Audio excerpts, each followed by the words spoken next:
எங்கு நீதி இருக்கிறதோ அங்கு அமைதி இருக்கும், எங்கு கருணை இருக்கிறதோ அங்கு மனிதநேயம் இருக்கும். விசை ஒன்று நீதி அமைதியை கொண்டுவருகிறது. கிராமத்து கிணறு.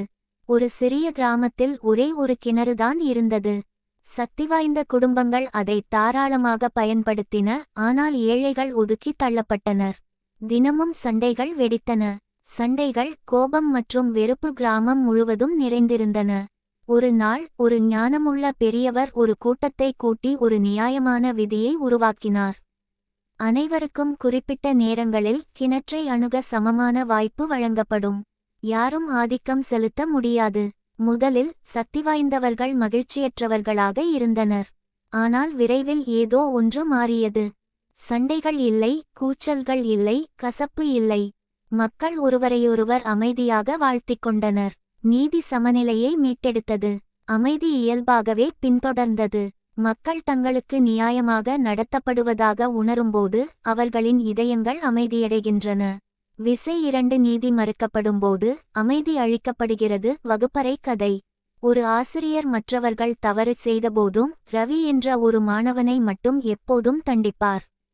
ரவி அவமானப்படுத்தப்பட்டதாக உணர்ந்தான். மெதுவாக அவன் ஆசிரியரை மதிப்பதை நிறுத்திவிட்டான். கோபமடைந்து வகுப்பை குழப்பினான். ஒரு நாள் ஒரு புதிய ஆசிரியை வந்தார். அவர் தீர்ப்பளிப்பதற்கு முன் கவனமாக கேட்டார். அவர் தேவைப்படும்போது மட்டுமே, அதுவும் நியாயமாக, தண்டித்தார். ரவி மாறினான். வகுப்பே மாறியது. அநியாயம் கிளர்ச்சியை உருவாக்குகிறது. நீதி நல்லிணக்கத்தை உருவாக்குகிறது. அநீதி ஆட்சி செய்யும் இடத்தில் அமைதி இருக்க முடியாது. எங்கு கருணை இருக்கிறதோ அங்கு மனிதநேயம் இருக்கும். விசை 3 கருணை மனிதநேயத்தை வெளிப்படுத்துகிறது. காயமடைந்த அந்நியர். ஒரு பரபரப்பான சாலையில் ஒரு மனிதன் மயங்கி விழுந்தான். மக்கள் அவனை தாண்டிச் சென்றனர். சிலர் தாமதமாகிவிட்டனர், மற்றவர்கள் பயந்தனர். ஒரு பெண் நின்றாள். அவளுக்கு அவனை தெரியாது.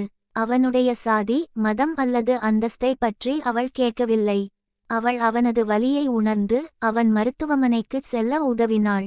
அந்த தருணம் அவளுடைய மனிதநேயத்தை வரையறுத்தது. மற்றொருவரின் வலியை நம்முடையதாக உணரும்போது மனிதநேயம் தொடங்குகிறது. கருணை என்பது மனித ஆன்மாவின் மொழி. ஆழமான உண்மை. நீதி ஒரு அமைதியான சமூகத்தை உருவாக்குகிறது. கருணை ஒரு மனிதநேயமிக்க சமூகத்தை உருவாக்குகிறது. நீதி செயல்களை கட்டுப்படுத்துகிறது. கருணை இதயங்களை மாற்றுகிறது.